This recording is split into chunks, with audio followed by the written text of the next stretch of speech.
Hello friends, नमस्कार, good morning आप सब दोस्तों को। तो आप सब कैसे हैं? चलिए दोस्तों, मैं उम्मीद करूंगा आप सब बहुत ही अच्छे होंगे, मस्त होंगे। सो दोस्तों, आज की इस वीडियो में हम क्या बताने वाले हैं, आप हमारे वीडियो का थंबनेल एंड टाइटल देखकर समझ ही गए होंगे। ठीक है, तो दोस्तों मैं आपको बता दूं कि मेरा भाई का जो है कमेंट था कि सर लघुत्तरीय प्रश्न का क्वेश्चन आंसर चैप्टर 14 का बताइए। ठीक है, तो दोस्तों मैंने आप लोगों को बताया था कि जिस किसी चैप्टर का जो है आपको क्वेश्चन आंसर चाहिए, पहले हम आपको वही प्रोवाइड करेंगे, आप हमारे वीडियो में कमेंट कीजिए। ठीक है, तो भाई ने कमेंट किए हैं और उन्हीं का सॉल्यूशन जो है आज मैं आप लोगों को इस वीडियो में दे रहा हूँ। ठीक है, तो दोस्तों इसी प्रकार से आप कमेंट करते रहेंगे तो मैं आपको सभी चैप्टर का सॉल्यूशन पहले दूंगा। बाकी मैं जिस प्रकार से वीडियो बना रहा हूँ उस प्रकार से मैं रेगुलर बनाता रहूंगा। ठीक है, बाकी दोस्तों मैं इस वीडियो के माध्यम से एक और अपडेट दे देता हूँ कि दोस्तों जनवरी 2 तारीख से जो है मैं मैथ का जो सॉल्यूशन इस चैनल के माध्यम से देने वाला हूँ लाइव बोर्ड पर। ठीक है, तो आप लोग हमारे चैनल को सब्सक्राइब जरूर कर लीजिएगा और बेल नोटिफिकेशन को प्रेस कर लीजिएगा। ठीक है, ताकि मैं जो ही वीडियो बनाऊंगा उसका नोटिफिकेशन आपको मिल जाएंगे। ठीक है, बाकी दोस्तों हमारी वीडियो अच्छी लगी तो वीडियो को लाइक और अपने दोस्तों के पास इस वीडियो को ज्यादा से ज्यादा शेयर जरूर करेंगे। तो चलिए देर न करते वीडियो करेंगे स्टार्ट, वीडियो को लास्ट तक के बने रहिएगा। ठीक है,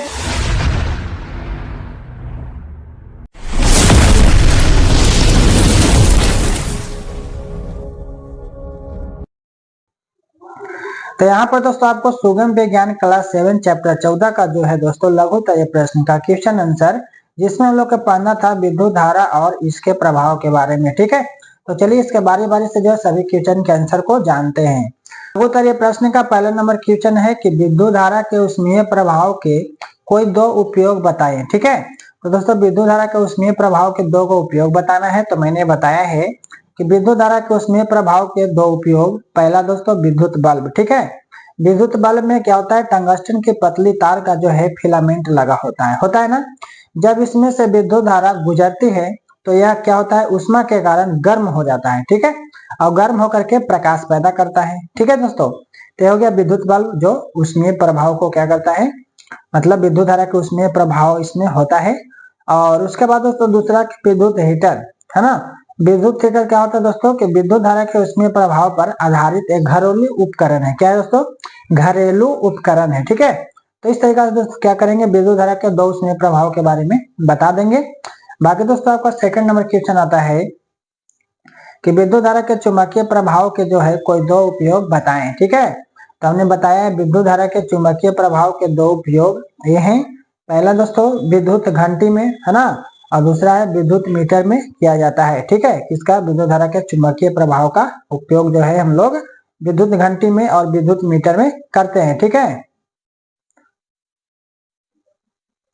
अब आता दोस्तों आपका 3 नंबर क्वेश्चन कि किसी तार में विद्युत धारा प्रवाहित करने पर उसके समीप रखी चुंबकीय सुई यानी कि कंपास में विक्षेप क्यों होता है। ठीक है, तो बताना है दोस्तों कि किसी तार में विद्युत धारा प्रवाहित करने पर उनके पास रखी चुंबकीय सुई कंपास में विक्षेप इसलिए होता है क्योंकि विद्युत धारा के कारण क्या होता है, तार जो चुंबक की तरह है काम करने लगता है। ठीक है, तार क्या करने लगता है दोस्तों, चुंबक की तरह काम करने लगता है। ठीक है, इसके बाद दोस्तों आपका 4 नंबर क्वेश्चन है, 4 में कह रहा है कि निम्नलिखित विद्युत है ना अवयवों के प्रतीक बताएं। जैसे खुला स्विच कैसा होता है, बंद स्विच, सेल, बैटरी, बल्ब और चालक तार के बारे में आपको क्या करना है, यहाँ पे प्रतीक बताना है, उसका सिंबल बताना है। ठीक है, तो मैंने यहाँ पे बताया है खुला स्विच का प्रतीक आप देख सकते हैं इस तरीके से जो है खुला स्विच है। ठीक है, बंद स्विच का प्रतीक देख सकते हैं यहाँ पे दिया हुआ है। सेल का जो प्रतीक है इस तरीके से होता है, बैटरी का इस तरीके से होता है। ठीक है, मैं आपको यहाँ पे इमेज दिखा देता हूँ, बढ़िया से देख ले, है ना। उसके बाद दोस्तों बल्ब का जो है इस तरीके से सिंबल होता है, चालक तार का जो है इस तरीके से सिंबल होता है। ठीक है, तो इस तरीके से क्या करेंगे आप नोट कर लेंगे जैसा कि आप फिगर में देख रहे होंगे। ठीक है, उसके बाद दोस्तों 5 नंबर क्वेश्चन जो है आपका, नीचे दिए गए विद्युत परिपथ का जो है परिपथ आरेख खींचे। ठीक है, तो ये दोस्तों आपको किताब में आंसर दे दिया था। ठीक है, इस तरीके से आपको क्या करना है, परिपथ आरेख खींच लेना है। ठीक है, जैसा कि हमने यहाँ पे दर्शाया है आप भी इस तरीके से दर्शा लेंगे। ठीक है दोस्तों, आपको किताब में आंसर दिया गया है। बाकी दोस्तों यहाँ पर 6 नंबर क्वेश्चन है कि नीचे दिखाए गए 4 सेलों की बैटरी बनाने के लिए आप उन्हें कैसे जोड़ेंगे। ठीक है, तो देखिए किस तरीके से जोड़ा जाता है, ये भी आपको आंसर किताब में ही दिया गया है, मैंने यहाँ पर दर्शा दिया है, जिस तरीके से आप भी क्या करेंगे दर्शा लेंगे। ठीक है, उसके बाद दोस्तों आपका 7 नंबर क्वेश्चन है कि क्या कूड़े से है ना, क्या कूड़े के ढेर से पॉलिथीन की थैलियां है ना थैलियों को अलग करने के लिए विद्युत चुंबक का उपयोग किया जा सकता है? तो दोस्तों कूड़े कचरे जो होते हैं उसमें पॉलीथीन की थैली को अलग करना है, तो क्या उसमें चुंबक काम करेगा? तो आप साफ सुथरा बताएंगे कि सर नहीं काम करेगा, है ना। तो चलिए यहाँ पर आंसर देंगे नहीं। क्यों?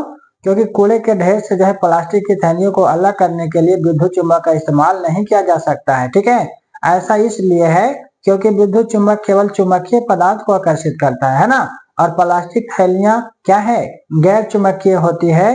प्लास्टिक में कोई चुंबकीय गुण नहीं होता है, इसलिए हम क्या कर सकते हैं, चुंबक के द्वारा अलग नहीं कर सकते हैं। ठीक है, उसके बाद दोस्तों आपका नेक्स्ट है 8 नंबर क्वेश्चन। नीचे दिखाए गए विद्युत परिपथ में लगा बल्ब दीप्त नहीं होता है, इसका कारण बताएं। ठीक है, तो इस तरीका से जो दोस्तों विद्युत परिपथ में लगा हुआ जो है ना, इसमें क्या हो रहा है, बल्ब दीप्त नहीं हो रहा है, यानी कि बल्ब जो है जल नहीं रहा है। ठीक है, तो इसको बताना है कि क्यों नहीं जल रहा है। ठीक है, तो चलिए इसका आंसर हम जानते हैं।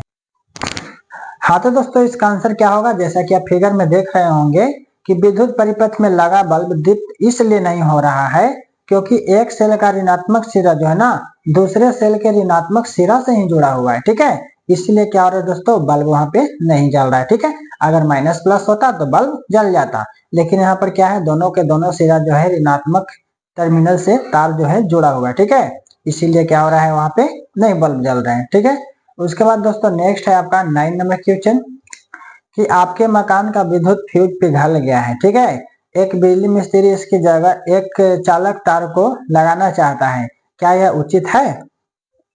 तो दोस्तों इसका आंसर बताना है नहीं। क्यों? क्योंकि बिजली मिस्त्री को आपके घर के विद्युत परिपथ में फ्यूज की जगह चालक तार नहीं लगाना चाहिए। ठीक है, क्योंकि दोस्तों फ्यूज तार जो है मिश्र धातु से बना होता है ताकि जरूरत पड़ने पर यह पिघल जाए और विद्युत परिपथ टूट जाए, है ना। वहीं